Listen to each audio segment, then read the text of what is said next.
अस्सलाम वालेकुम my dear student, my name is Mohammad Waqar Sharif. जैसा कि आपको मालूम है, हमारी डिस्कशन जो है एफएससी पार्ट 1 पे चल रही है। लेक्चर नंबर 4 के अंदर हमने रियल नंबर की कुछ प्रॉपर्टीज़ को डिस्कस किया था। आज हम लेक्चर नंबर 5 के अंदर कुछ एग्जाम्पल और एक्सरसाइज को सॉल्व करेंगे। तो डियर स्टूडेंट, मेरी वीडियो लेक्चर देखने से पहले आप मेरे चैनल को सब्सक्राइब कर दें और साथ बेल आइकन को प्रेस कर दें ताकि मेरी हर न्यू आने वाली वीडियो का नोटिफिकेशन आपको मिलता रहे। चलते हैं अपने लेक्चर की जानिब। एग्जांपल नंबर 4 है, हमने प्रूव करना है कुछ रियल नंबर, यानी ऐसा कि अगर किसी जीरो को ए से मल्टीप्लाई किया जाए तो वो जीरो आ जाता है। अगर यह ए और बी का प्रोडक्ट जीरो आए तो या ए जीरो होगा या बी जीरो होगा। तो हम दोनों को हमने प्रूव करेंगे। आप सुनते आए हो कि किसी अगर जीरो को नंबर से मल्टीप्लाई किया जाए तो वो जीरो आता है। तो इसकी एक बहुत बड़ी लॉजिक होती है कि यानी कुछ प्रॉपर्टीज को थ्रू हम इसको प्रूव करेंगे कि ये जीरो कैसे आता है। किसी भी नंबर से अगर जीरो मल्टीप्लाई किया जाए तो वो जीरो कैसे आता है। यहां पर लेफ्ट साइड ले रहा हूं, वो आता है कि a मल्टीपल जीरो आ गया। अब करते क्या है, मैं इस जीरो को ऐसे चेंज कर रहा हूं 1 प्लस माइनस 1 लगाकर, क्योंकि अगर इनको ओपन किया तो वो क्या होता है, वो जीरो होता है। तो यहां पे मैंने कौन सी प्रॉपर्टी यूज की, तो यहां पर एडिटिव इनवर्स की प्रॉपर्टी यूज की है। सो 1 माइनस 1 हो गया। उसके बाद अगर मल्टीप्लाई करते हैं तो ये क्या आता है, a multiply 1 minus a multiply 1 हो गया। अब यहां पे हमने किस प्रॉपर्टी को यूज किया है, तो यहां पर हमने यूज किया है डिस्ट्रीब्यूटिव। हमने यहां पर डिस्ट्रीब्यूटिव लॉ को यूज किया। मल्टीप्लाई आप कर दें इसको, a आ गया माइनस a आ गया। अब यहां पे हमने यूज किया है मल्टीप्लिकेटिव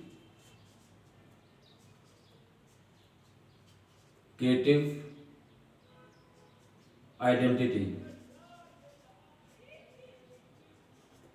तो हमने यहां पर मल्टीप्लिकेटिव आइडेंटिटी को यूज किया है। अब इसको ऐसे भी मैं लिख सकता हूं a प्लस माइनस a, यानी दरमियान में प्लस लगाकर माइनस को इससे यूज कर दिया। अब यहां पर जो है वो एडिटिव इनवर्स को यूज कर रहे हैं।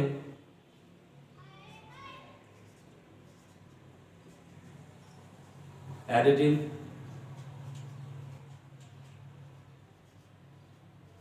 हम यहां पे एडिटिव इनवर्स को यूज किया। तो एडिटिव इनवर्स को यूज करके इसका रिजल्ट क्या आ गया, वो जीरो आ गया।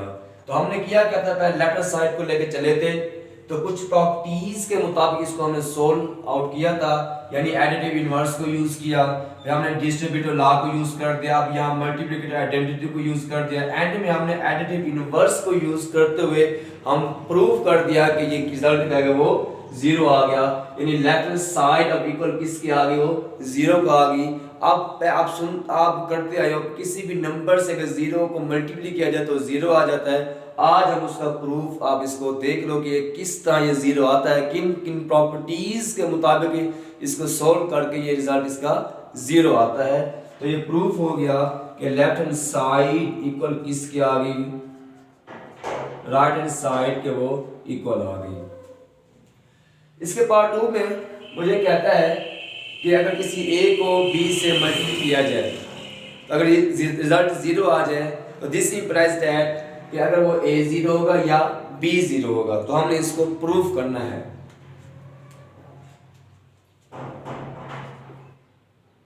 ab is equal to zero. अब सपोज करता हूं यहां पे,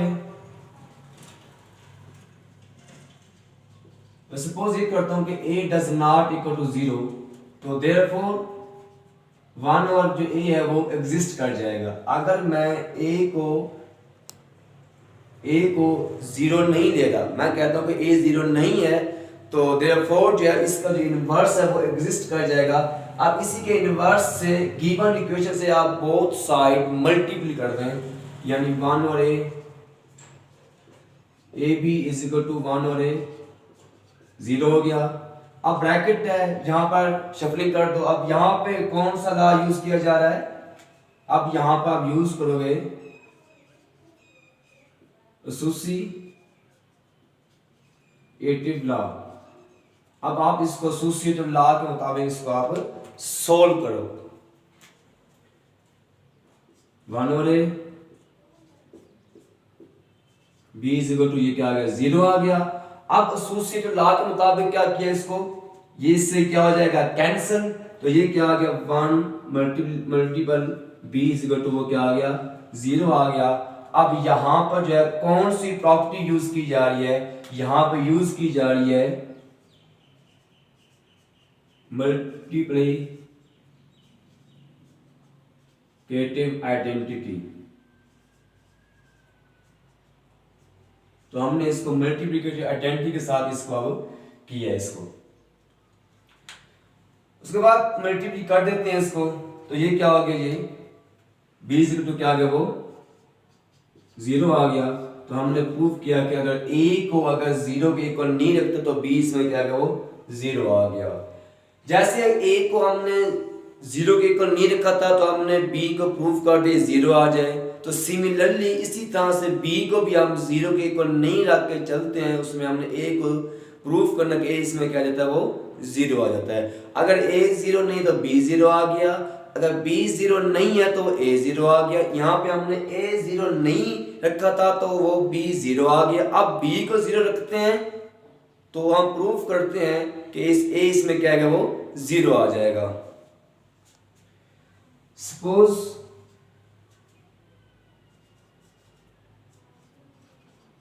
Suppose b does not equal to 0, therefore 1 और b जो है वो एग्जिस्ट कर जाएगा। अगर सेम वही पैटर्न है कि अगर b को हम 0 नहीं रखते तो इसका इनवर्स 1 और b जो है वो एग्जिस्ट कर जाएगा। अब इस 1 और b को गिवन इक्वेशन से आप बोथ साइड मल्टीप्लाई कर दें, यानी ये आ गए a b 1 और b इज इक्वल टू 0, ये 1 और b आ गया। अब यहां पर एसोसिएटिव लॉ के मुताबिक इसको ओपन करेंगे, एसोसिएटिव लॉ, तो ये क्या आएगा a 1 और b इज इक्वल टू आ गया 0 आ गया। अब इसे ये कैंसल, तो इसमें a क्या आ रहा है वो 0 आ गया। तो हमने प्रूव कर दिया, यानी सॉरी कि a multiply 1 is equal to वो क्या आ गया वो 0 आ गया। अब यहां पर जो है वो मल्टीप्लिकेटिव आइडेंटिटी यूज की जा रही है, मल्टीप्लिकेटिव आइडेंटिटी। तो जब इसको मल्टीप्लाई किया 1 से तो क्या आ गया वो a इज इक्वल टू क्या आ गया वो 0 आ गया। अब ये प्रूफ हो गया कि अगर हम b को 0 नहीं रखते तो a 0 आएगा, अगर हम a को 0 नहीं रखते तो वो b 0 आ गया। तो ये थे एग्जांपल नंबर 4। अब हम करते हैं एक्सरसाइज को सोल्व करते हैं। अब हम चलते हैं एक्सरसाइज की जानिब। फर्स्ट एक्सरसाइज है, क्वेश्चन नंबर 1 है। इसके 4 पार्ट हैं, 2 पार्ट आपने खुद करने हैं, 2 मैं आपको करवा रहा हूँ, आपने उनकी प्रैक्टिस करनी है। वो यही है कि हमने करना क्या है कि इनको प्रूफ करना है with respect to addition and multiplication, लेकिन कुलैया प्रॉपर्टी की मदद से। यानी कुलैया प्रॉपर्टी चेक करो कि इस सेट में with respect to addition multiplication hold करती है कि नहीं करती। तो यहां लेट कर दो, इस सेट को C के लेट कर दो, C आ गया। पहले इसको चेक करते हैं विद रिस्पेक्ट टू एडिशन। अब ये कॉलम में यानी रो में 0 आ गया, कॉलम में भी 0 आ गया। इसको रो में भी 0 लिख दो और कॉलम में भी 0 लिख दो। किसके तहत कर रहे हैं, एडिशन के मुताबिक कर रहे हैं, तो यहाँ पर आप एडिशन का सिंबल यूज कर दो। अब जीरो एडिशन कर रहे हैं, जीरो प्लस जीरो तो वो जीरो आता है। अब जो जीरो आ है इस सेट में बिलोंग कर रहा है, तो इसका इट मींस कि सी जो है, C does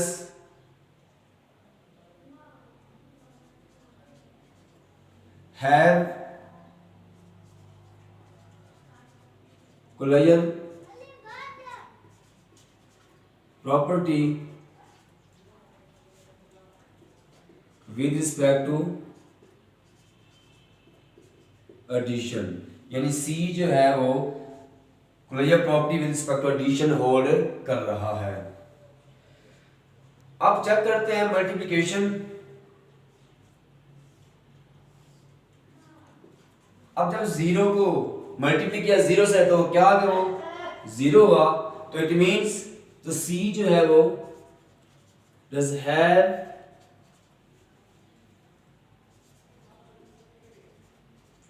collier property with respect to multiplication. अब ये प्रूफ हो गया कि ये सेट जो है वो closure law with respect to addition with respect to multiplication भी होल्ड करता है। अब इसको चेक करते हैं कि आया कि ये सेट जो है with respect to addition multiplication closure law hold करता है कि नहीं करता। सेम वही प्रोसेस, पहले इसको लेट करते हैं, सी के लेट कर दो, जीरो माइनस वन आ गया। पहले इसको एडिशन के मुताबिक करते हैं,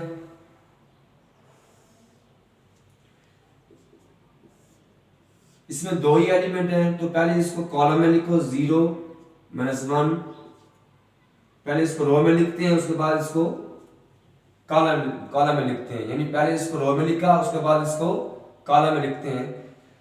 अब कट कर रहे हैं, एडिशन कर रहे हैं, जीरो एडिशन जीरो यानी जीरो प्लस जीरो तो वो जीरो आ गया। इसी तरह से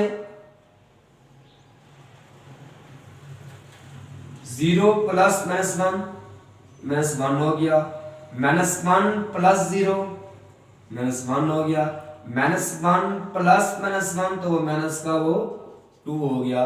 अब जो फोर बॉक्स बने हैं इनमें देखो कि अगर एक एलिमेंट जो है इस सेट में बिलोंग नहीं करेगा तो इसका मतलब ये हुआ कि इसके अंदर closure property with respect to addition करें तो वो होल्ड नहीं करेगी।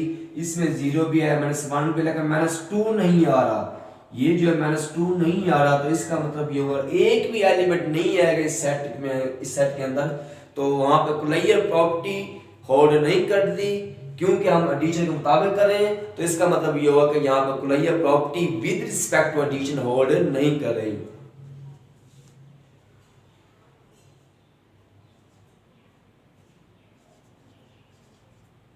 does not hold closure property with respect to addition। अब इसको चेक करते हैं मल्टीप्लिकेशन के अंदर। पहले इसको रो में लिखो, जीरो माइनस वन, यानी पहले इसको रो में और कॉलम में लिख रहे हैं, तो किसके मुताबिक कर रहे हैं, मल्टीप्लिकेशन के मुताबिक कर रहे हैं इसको। अब जीरो मल्टीप्लाई जीरो तो वो क्या हो गया, जीरो हो गया, जीरो मल्टीप्लाई माइनस वन तो वो क्या आ गया, वो जीरो हो गया, माइनस वन मल्टीप्लाई जीरो तो वो क्या आ गया, वो जीरो हो गया। अब minus one multiple minus one positive का वन, अब देखो ये माइनस वन है, ये भी माइनस वन है, क्या हो रहा है, मल्टीप्लिकेशन हो रही है, तो रिजल्ट क्या है, वो टू आ गया। अब देखो जीरो भी इसमें है लेकिन टू इसमें नहीं आ रहे सेट के अंदर। जब टू अगर एक भी नंबर नहीं होगा तो इसका मतलब ये हुआ कि वो सेट जो है closure law with respect to addition या मल्टीप्लिकेशन होल्ड नहीं करेगा। जैसे कि हमने मल्टीप्लिकेशन के मुताबिक किया है कि इसको मल्टीप्लाई करने के बाद इसमें जो बॉक्स बने हुए हैं इसमें एक एलिमेंट ऐसा है जो इस सेट में बिलोंग नहीं करा, तो इसका मतलब ये हुआ कि closure law with respect to multiplication hold नहीं करा इस सेट में।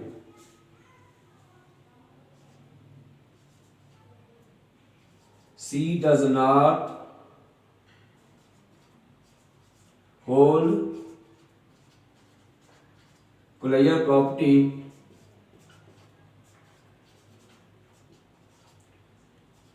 with respect to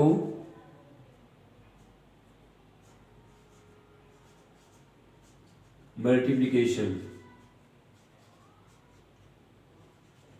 यानी ये सी जो है वो होल्ड नहीं कर गया विद रिस्पेक्ट टू मल्टीप्लिकेशन, ये होल्ड नहीं कर गया। अब ये क्वेश्चन नंबर 2 है। हमने यहाँ प्रॉपर्टीज के कुछ नेम बताने हैं, बाकी जो है जो बच्चे जाएंगे वो आपने खुद इनकी प्रैक्टिस करनी है। फर्स्ट है कि 4 + 9 = 9 + 4। यहाँ पर कौन सी प्रॉपर्टी यूज की जा रही है? यहाँ पर जो यूज हो रही है वो यूज हो रही है commutative law with respect to addition. यहाँ जो है कम्यूटेटिव लॉ यूज किया जा रहा है। कम्यूटेटिव लॉ के अंदर हमने पढ़ा था कि अगर a + b किया जाए या b + a किया जाए तो वो कम्यूटेटिव लॉ कहलाता है। सेकंड पार्ट के अंदर जो है वो कौन सी प्रॉपर्टी यूज की जा रही है? आपने किया होगा a + b * प्लस, यानी a + b + c = a + b + c, यानी अगर आ जाए तो वो यहाँ पर एसोसिएटिव लॉ होल्ड कर रहा है। यानी यहाँ पर जो ब्रैकेट शफलिंग की जा रही है, पहले फर्स्ट सेकंड क्लोज किया, उसके बाद सेकंड और थर्ड को उसने क्लोज किया। यहाँ पर जो है वो associative law with respect to addition. यहाँ जो एसोसिएटिव लॉ यूज किया जा रहा है विद रिस्पेक्ट टू एडिशन। इसका फोर्थ पार्ट में है, अगर 100 में 0 ऐड किया जाता है वो 100 ही आएगा। तो यहां पर क्या यूज किया जा रहा है? Additive identity.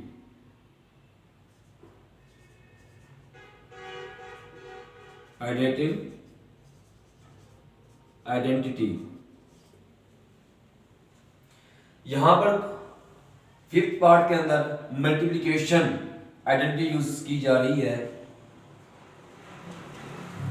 मल्टीप्लिकेशन आइडेंटिटी, इधर जो है मल्टीप्लिकेटिव यानी एडिशन इनवर्स, इनवर्स की प्रॉपर्टी तो यूज की जा रही है with respect to addition.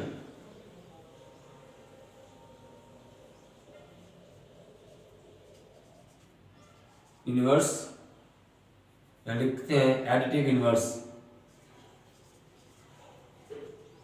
Additive inverse हो गया, यानी इनवर्स के मुताबिक, एडिशन के इनवर्स के मुताबिक ये सोल्व हो रहा है। अब यहां पर जो है a + b = b + a, कौन सी प्रॉपर्टी है? Commutative law with respect to multiplication. यहां पे commutative law with respect to addition, यहां पर जो है कम्यूटेटिव लॉ यूज किया जा रहा है, सॉरी मल्टीप्लिकेशन।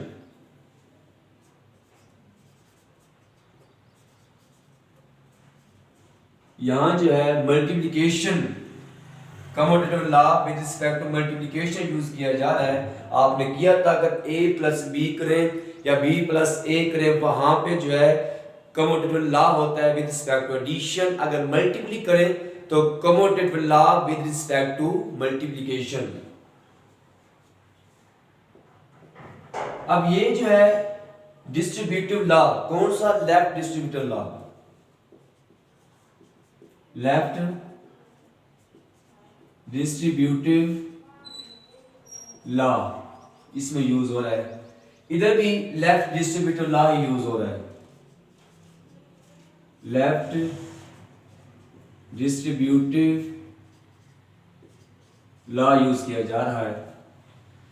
ये था हमारा आज का टॉपिक जो हमने इस लेक्चर के अंदर एग्जांपल नंबर 4 डिस्कस की, question number 1, question number 2 discuss किया। तो नेक्स्ट क्वेश्चन नंबर 3, 4, 5, 6 डिस्कस करेंगे।